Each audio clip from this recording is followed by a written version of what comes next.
Kini Monju akhirnya dibawa oleh Lim Ok-sun untuk pergi ke suatu tempat. Mereka menaiki helikopter bersama. Ternyata Lim Ok-sun akan pergi ke sebuah pelabuhan. Mereka akan melanjutkan perjalanannya menggunakan sebuah kapal. Tentu saja Monju masih tidak tahu apa yang telah direncanakan oleh Lim Ok-sun, tetapi nampak dia dikawal oleh banyak sekali orang di dalam kapal tersebut. Karena Monju tidak memperlihatkan ketakutannya, Lim Ok-sun pun akhirnya meminta pengawalnya untuk menghajar Monju. Akhirnya Monju pun dihajar berkali-kali oleh pengawal tersebut. Junsang masih penasaran apa sebenarnya yang dilakukan oleh ibunya. Tetapi Lim Ok-sun mengaku siapapun yang menghalangi dia, malam itu akan dia singkirkan. Junsang kembali bertanya, apakah ibunya membunuh Junik? Kini Sanho diam-diam masuk ke rumah Won-hak. Dia mendapati ada beberapa penghargaan di rumah tersebut. Selanjutnya Junsang menjemput Monju karena ibunya ingin bertemu dengan dia. Monju meminta Junsang untuk kembali mengingat tentang Junik, tetapi Junsang justru marah dan menampar Monju. Kini Monju pun dibawa ke ruangan Lim Ok-sun. Monju bertanya, sejak kapan Lim Ok-sun merencanakan semua ini? Saat suaminya terkena skandal korupsi, dia dan juga satu keluarga dibuang ke Amerika Serikat. Sejak saat itu, Lim Ok-sun akhirnya mengetahui kemampuannya untuk bernegosiasi. Dia pun mendapat identitas baru sebagai Stella. Dia akhirnya melakukan perdagangan untuk jual beli senjata antar negara. Seiring berjalannya waktu, Lim Ok-sun akhirnya mempunyai impian untuk membuat sebuah rudal. Dari situlah kapal selam nuklir mulai dia buat. Di lain sisi, saat Won-hak keluar dari kantor presiden, tiba-tiba dia diserang oleh sebuah mobil. Dan ternyata itu adalah mobil dari Sanho. Kemudian Sanho memasangkan bom ke tubuh Won-hak. Dia juga membawanya keluar. Sanho mengancam semua orang untuk segera mundur. Tiba-tiba Sanho menekan remote dan ternyata rumah Won-hak lah yang meledak. Sanho akhirnya mengungkapkan keinginannya untuk bertemu presiden karena ada hal yang mendesak yang harus dia sampaikan. Tetapi Won-hak bersikeras bahwa mereka harus segera menembak mata-mata utara yang akan mengancamnya. Namun presiden ternyata memberi perintah tidak boleh menembak Sanho. Sesuai dengan perintahnya, Presiden Chae Kyung-sin akhirnya menemui Sanho dan bersedia untuk berbincang selama 1 menit. Akhirnya, Sanho melepas bom yang ada di tubuh Won-hak. Won-hak pun buru-buru dibawa oleh polisi Korea. Sanho kemudian menyebutkan tanggal 13 Agustus tahun 2007. Ketika di Paris, Presiden Chae Kyung-sin tidak ingin bertele-tele dan akhirnya menangkap Sanho untuk dibawa masuk. Sementara Won-hak berjanji akan membalaskan semua dendamnya dan mengatakan bahwa nenek Sanho sudah meninggal. Kembali ke Lim Ok-sun yang bercerita bahwa ternyata perusahaannya IM Shipping diizinkan untuk masuk ke Korea Utara. Sejak saat itu, dia memasukkan beberapa material untuk dibuat persenjataan di Korea Utara. Lim Ok-sun juga menawarkan kapal selam nuklir kepada Raja Idisa untuk menghancurkan Amerika Serikat. Dia hanya perlu menekan tombol kapanpun. Nah kini, Presiden Chae Kyung-sin akhirnya bertemu dengan Sanho. Ternyata, pertemuan yang dimaksud oleh Sanho ketika Presiden Chae Kyung-sin dan juga Won-hak berada di Paris. Saat itu Monju memberikan pesan rahasia kepada Presiden karena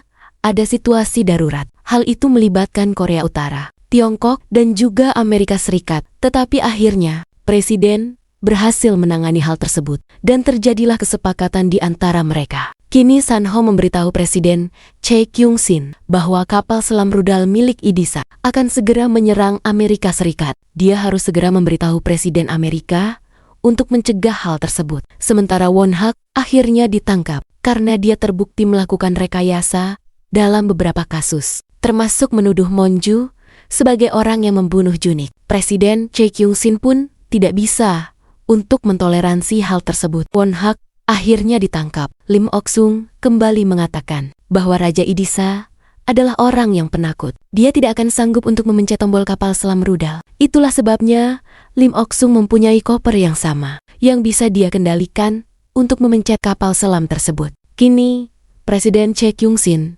berhasil menghubungi Presiden Amerika Serikat. Dia memberitahu bahwa rudal nuklir akan segera mengarah ke Amerika. Sementara Anderson Miller berusaha untuk membekukan rekening yang akan masuk ke Korea Utara.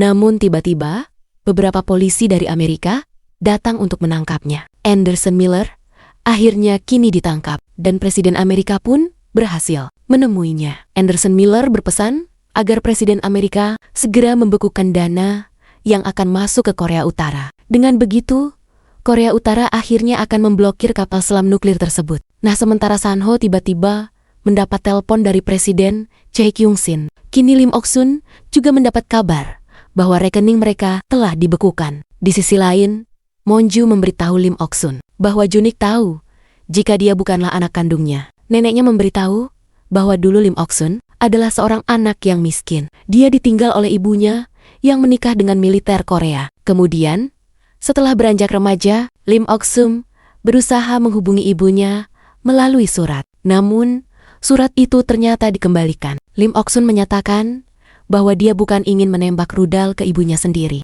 tetapi dia ingin menjadi penguasa dunia. Kini hanya dengan menekan tombol di koper, maka semuanya akan hancur. Sehingga semua orang hanya akan membicarakan tentang perdamaian. Saat dia menunjukkan ke arah jam 12 malam, tiba-tiba Junsang datang. Dia menuduh ibunya sebagai orang yang membunuh Junik karena Junsang mendapatkan bukti dari penyadapan yang dia lakukan saat dia berada di Jerman. Junsang mengetahui semua percakapan yang dilakukan ibunya dan juga senjata yang digunakan oleh Sersan yang menembak Junik. Bahkan detik-detik ketika Junik akan ditembak, ternyata Lim Ok-sun menangis. Hal itu tentu saja membuat Junsang sangat sedih karena dia sangat menyayangi kakaknya. Dia mengaku bukanlah orang sebajingan seperti yang dipikirkan oleh ibunya. Tiba-tiba kapal menunjukkan alarm darurat. Ternyata kapal mereka telah dibuntuti oleh polisi Korea. Junsang buru-buru menembak pengawal Lim Ok-sun dan juga kabur melarikan diri. Kini para pengawal Lim Ok-sun yang bersenjata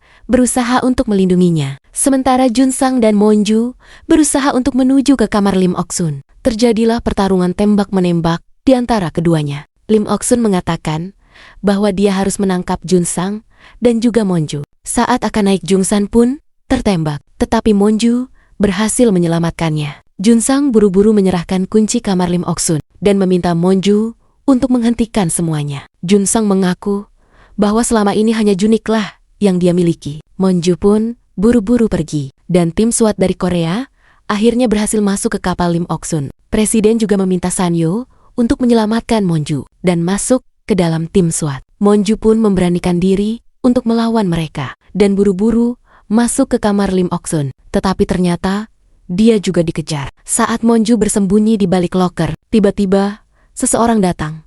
Dan ternyata dia adalah Sanho. Keduanya pun bersembunyi bersama, serta melepaskan rinduannya masing-masing. Lim Ok-sun kini sudah dikepung oleh sejumlah polisi Korea. Sanho dan Monju juga berhasil masuk ke kamar Lim Ok-sun.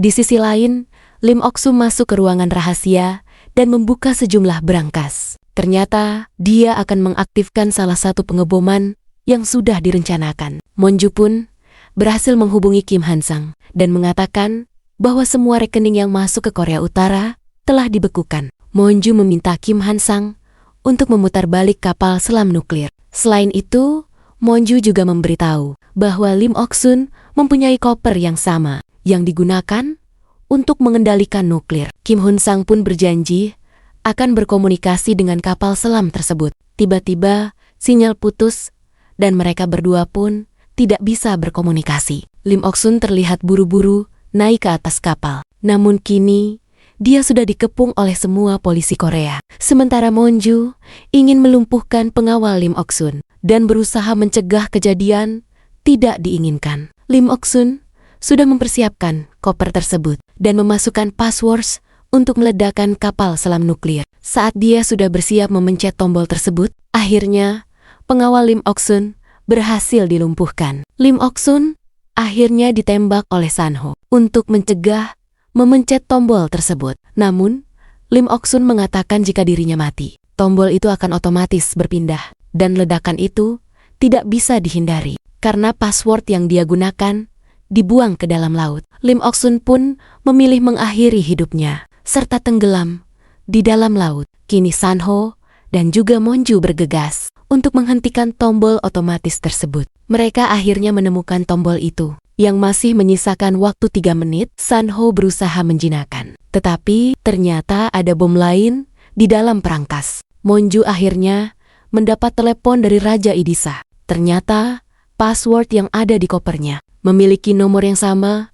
Mereka memasukkan password tersebut demi menghentikan waktu peledakan. Akhirnya, Sanho pun berhasil untuk melakukan hal tersebut. Tetapi ternyata alat peledak lain muncul, di mana Sanho berusaha menjinakkan bom tersebut. Monju panik dan berusaha meminta bantuan, namun semuanya sudah terputus. Kini Sanho mengunci gerbang tersebut dan meminta Monju untuk segera melarikan diri serta menyelamatkan dirinya dari kapal itu. Tetapi Monju tidak mau, dia pun akan segera kembali. Setelah memberitahu tim SWAT untuk meminta bantuan penjinak bom. Mendengar pernyataan Monju, tim SWAT akhirnya memutuskan mengevakuasi semua orang, serta menjaga Monju untuk kembali masuk ke dalam kapal. Tak lama, tim SWAT mendapat panggilan dari Sanho untuk menghubungkannya kepada Monju. Sanho meminta Monju untuk segera menyelamatkan diri. Terlihat gerbang terbuka dan Sanho tidak ada di dalamnya. Tak lama kapal itu pun akhirnya meledak. Seiring berjalannya waktu, akhirnya Monju dikeluarkan dari partainya.